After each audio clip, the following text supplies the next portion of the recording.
Hi boys and girls, Mrs. Barry here again. I hope you enjoyed the story of the Color Monster. I think it's a great book to explain that we have all different kinds of feelings and none of them are bad, and sometimes we have more than one feeling at one time. And in order to kind of deal with them and cope with them, it's really important to identify each one and kind of figure out a way to handle each one. So in order to talk a little bit more about our feelings, identify them, and figure out what to do with those big feelings so that we don't become too jumbled, I am here today to play a game, and it's called All About My Feelings. And as you can see on the screen, I brought it up so you can see what we're doing here. And today I have my son Jack here. Hi. He is in 4th grade, so he's a little bit older than you guys, but he is still learning about his feelings and learning how to handle big feelings all the time. So he can use this practice just like you can. So we have our game board in front of us.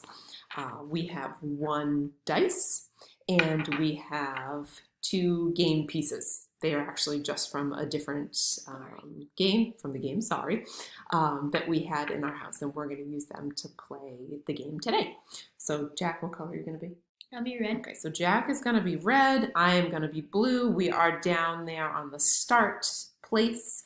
He's going to roll the dice. He's going to go first, and we're going to see what he gets. So I got a 3. I landed on whoops. You yelled at someone instead of calmly talking about how you feel. And then moved back 2 spaces. So now I landed on what is one thing you do when you are mad. Okay, so what is one thing that you do when you're mad in sort of a non-expected way? What is... I probably over here, I probably yell at somebody instead of talking it out with them. Yep, okay. You know what? It's okay to have those big feelings, and it's nice that you recognize that you do some unexpected behaviors when you feel it. Okay, I got 4. 1, 2, 3, 4. Landed on the blue.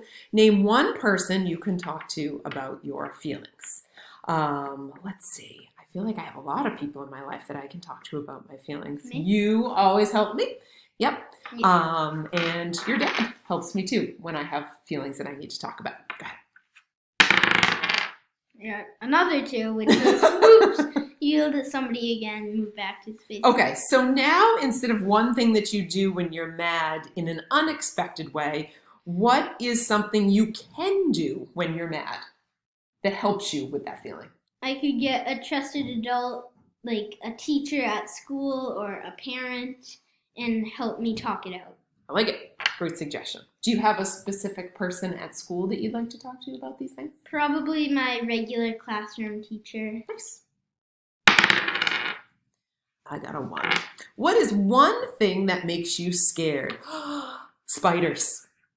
I don't like them. They make me nervous. 6. 3, 4, 5, 6. Describe one way that people look at you when you are sad. No, it's when people look when they're sad. Oh. So could you imitate the facial expression when someone's sad? Probably like crying or like... Yep, so tears in their eyes. Tears in their eyes. Like, yep. What's their mouth doing? Are they... No, they're kind of like frowning. Frowning. Can you demonstrate what you look like when you're sad? Yeah, so your head's sort of down. You might have tears coming out of your eyes. And a frowny face. 5. 1, 2, 3, 4, 5. Uh-oh. You didn't realize your friend was already nervous, and you kept talking about the bad things that could happen. Ooh, move back 3. So when someone's feeling nervous, you don't want to keep talking about that stuff. You want to do what you can to make them feel better, not worse. 1, 2, 3. Describe one way that people look when they are sad. I think we talked about 3 ways. Yeah. Our heads are down, we might be crying, and frowny faces. I got 5. Describe one way that people look when they are happy. Their head is usually up instead of down when they're crying, and they probably have a smile on their face instead of a frown. Excellent. Nice job reading facial expressions. 4. No, wrong question. Oh, sorry, my mistake. 1, 2, 3, 4. Tell about a time when you were happy. Let's see. I have so many things in my life that have made me happy, but one of the happiest was the day that this guy was born. We had waited to meet you, and I was so excited that you were here. 4. Let's go. You were able to tell your teacher how you were feeling. Move forward 2 spaces. What is one thing you do when you're scared? I might hide or not tell somebody about what's making me scared. Yep. So you feel like sometimes when you're scared or you're nervous, you kind of go into yourself and kind of cave. Okay. Yeah. It's nice that you recognize that. Absolutely. Oh, one.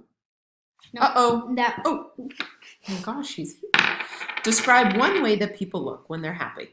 So we've got head up, smile on their face, and probably not like droopy or like. Yeah, I think they just have their body like upright. Yes, their posture is much more upright. 2. Did I move the wrong way? Yeah, Yep. I moved the wrong way. Yep, you did. What is something that makes you happy? Probably one thing that makes me happy is probably when I see a friend that I haven't seen in a long time, and I get to meet up with them again and talk about stuff. Nice. Yeah, 2 or more. So that kind of leads me to think that, is it tough these days because you haven't seen your friends at school or in sports in a long time? So do you think you'll be extra happy when you finally do see them again? Like Zoom calls aren't like as like they're good, but I don't like them as much as seeing my friends in person. In person, yeah. I think everybody would agree with that. Oops, just knock things out of the way. I got a 4. 1, 2, 3, 4. Let's go. You were able to tell your teacher how you were feeling. Move forward 2. So that is a great coping skill. Remember, it's okay to have any kind of feeling. And being able to talk about it before it gets too overwhelming or you make a bad choice is an excellent strategy. So 1, 2, 3, 4. No, you move forward 2 spaces. Oh, move forward 2. Yeah. Thank God. Thank God she's here to read directions. What is one thing you do when you're scared? When I'm really scared, like if somebody surprises me, I tend to like scream and jump up. Yep, scream or yell a little bit. Yep. Which is different than the yelling that I do when I'm mad. So a little bit of the different emotion, but same kind of reaction. So are we doing go like exactly there or just anything over? Because I just rolled a 4. You rolled a 4, so it looks like Jack has reached the finish line.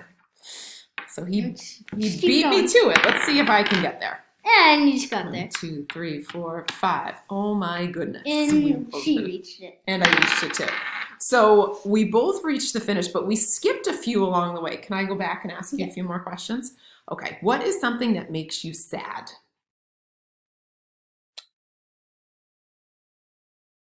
Maybe if one of my friends moves away and I don't get to see them anymore. Yeah, that is absolutely something. Or when I lose a game. Thank God I didn't. Not today, anyway. Absolutely. Let's see. What is another thing that we happen to skip over? We'll do one more time thing. You were nervous? Oh, yeah. That's a good one. Tell me about a time when you were nervous. I'm nervous probably maybe in like a championship sports game when I don't want to mess things up and make a wrong play or do something wrong and lose the game. I think a lot of people would feel that way. Do you have any coping skills or strategies to help when you feel nervous? I mean, I don't really. Sometimes if I'm nervous, I'll like take deep breaths. Yeah, that's a good one. Take some nice deep cleansing breaths. Do you ever count in your head? Sometimes. So I'm doing some counting in your head. And sometimes it helps if you're nervous just to talk about it. Just talking about it sometimes makes kids feel better, right? Yep, and sometimes if I'm mad at home, I might go into my room and yell into my pillow instead of yelling at somebody. It's another great strategy. Things that these guys can actually use at home too. Awesome. All right, well, we have finished the game. I hope you guys had a great time watching us. There are some extra follow-up activities that you and your parents can do to talk about your feelings and talking about skills and strategies to help deal when you're feeling jumbled. And I hope you find them helpful. Thanks for joining us. Bye. Bye.